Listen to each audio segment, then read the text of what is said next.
E aí, meus ex-alunos, boa sexta-feira para todo mundo aí, tá? Espero que esteja tudo legal com vocês, tudo de boa. E a gente vem para mais uma aula de filosofia, tá? Meu nome é Rafael Nery, para quem ainda não assistiu a aula, pena que você não assistiu, tá? Então você vai começar a ter uma aula massa de filosofia, beleza? E hoje a gente vai falar de um cara, tá? Né? Como é que eu posso dizer? Ele é amado por uns, odiado por outros, né? Reverenciado por muitos, mas também rejeitado por outros vários, né? E aí você pensa, qual é o nome desse cara? Então eu vou dizer para tu aí, Immanuel Kant, certo? Então a gente vai falar um pouquinho, vai ver bem pouquinho mesmo do Immanuel Kant, porque em algum outro momento a gente vai ver várias outras coisinhas. Por quê? Porque o Immanuel Kant não é simples, velho. O Immanuel Kant não é fácil. Então não tá como dar tudo de uma vez assim, bruto. Então a gente vai com calma, beleza? Partezinha, devagarzinho, e a gente vai entendendo. Então logo depois da vinheta a gente começa a falar desse carinha aí, que é um grande nome da filosofia.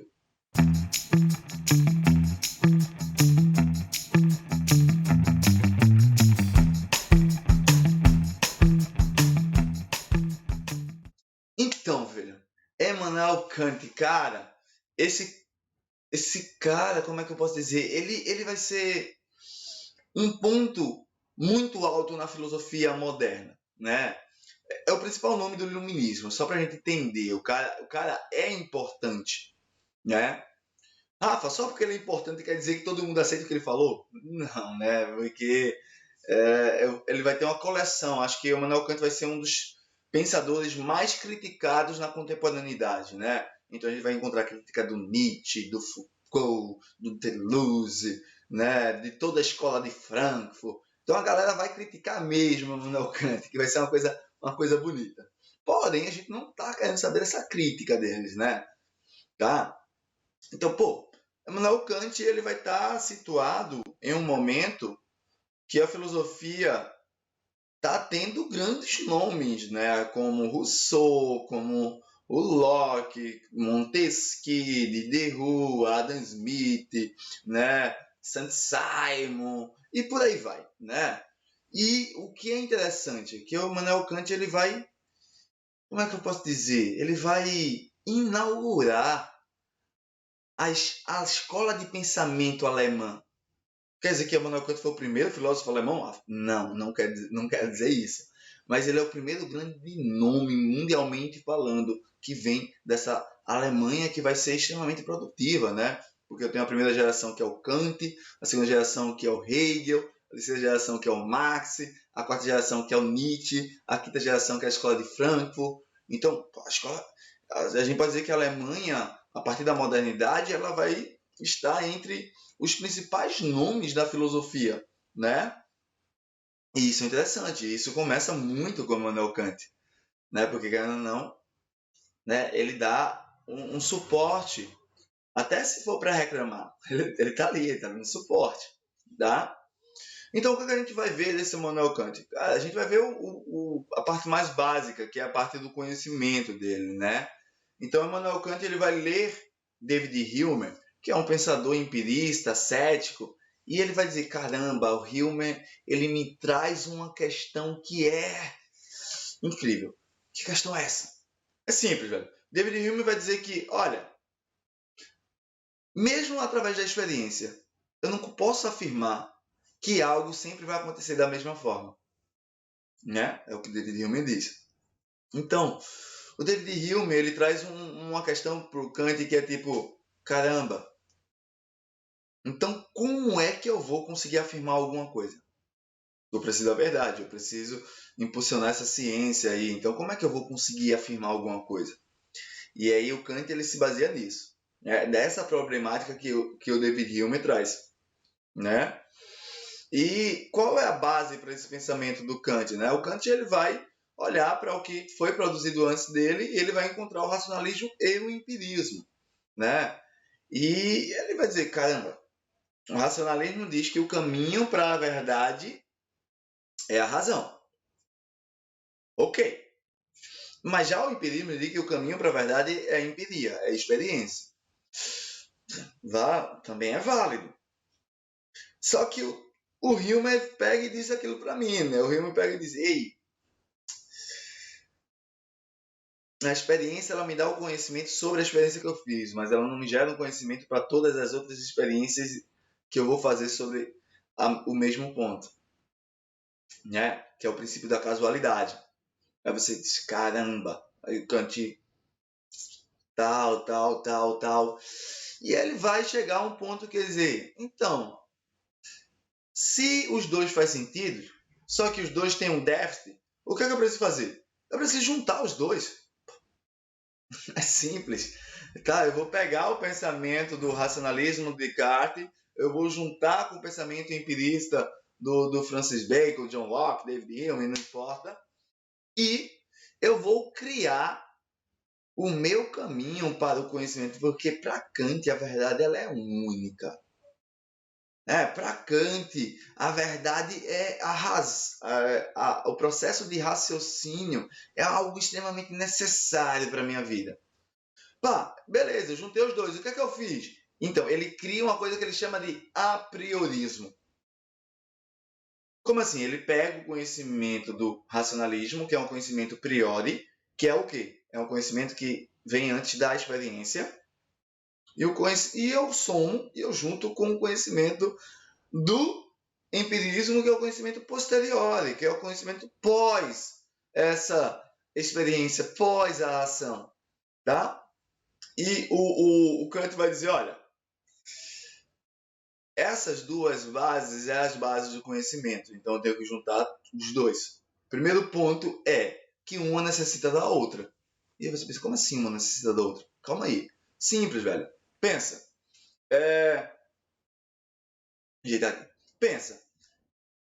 Para eu poder saber de algo, antes de experimentar aquele algo, fica difícil.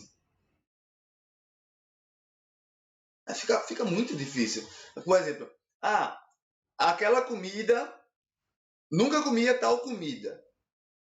Uma sobremesa, tá? Eu posso dizer que ela é doce? Aí você diz, mas Rafa, eu posso dizer que ela é doce. Como assim tu pode dizer que ela é doce sem experimentar o doce?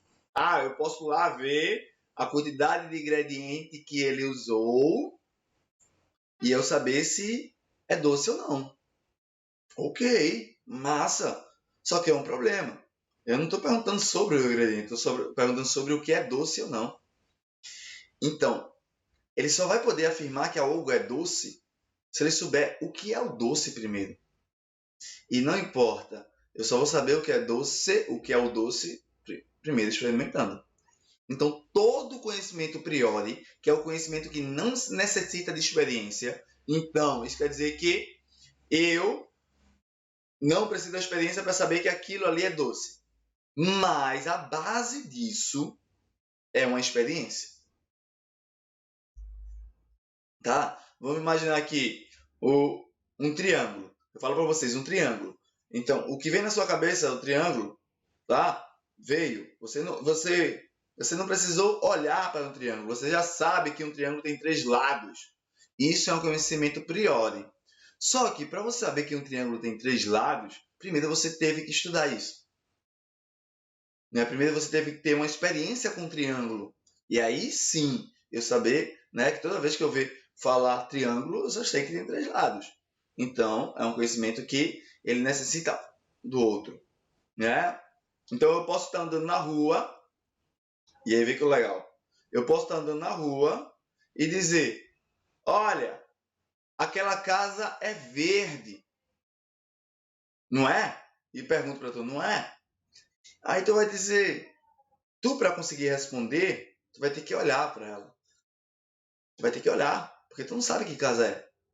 E aí tu olha para ela e aí tu vê que ela é verde. E aí então tu vai saber que ela é verde após a experiência. Só que, veja lá a junção. Só que, para você afirmar que ela é verde, primeiro tem um conhecimento priori sobre o verde. Tá? Então, é uma coisa que junta. Isso seria a ideia do apriorismo. Aí você diz, beleza, Rafa, tranquilo, de boa. Entendi.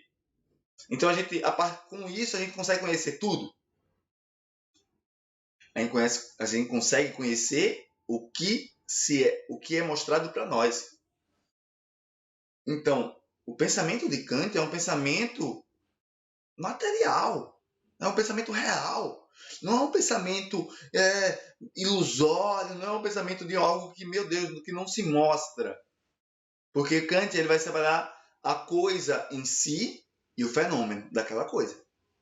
Eu tenho esses dois mundos. O idealismo alemão vai trabalhar um pouquinho sobre isso. Schopenhauer vai trabalhar com isso também, né? O mundo numérico, o mundo fenômeno. Então, o Kant ele vai dizer, olha, eu tenho uma coisa em si e eu tenho o fenômeno da coisa. O que é que eu posso conhecer? Eu só posso conhecer aquilo que é mostrado para mim. E, para quem não sabe, o fenômeno é aquilo que se mostra.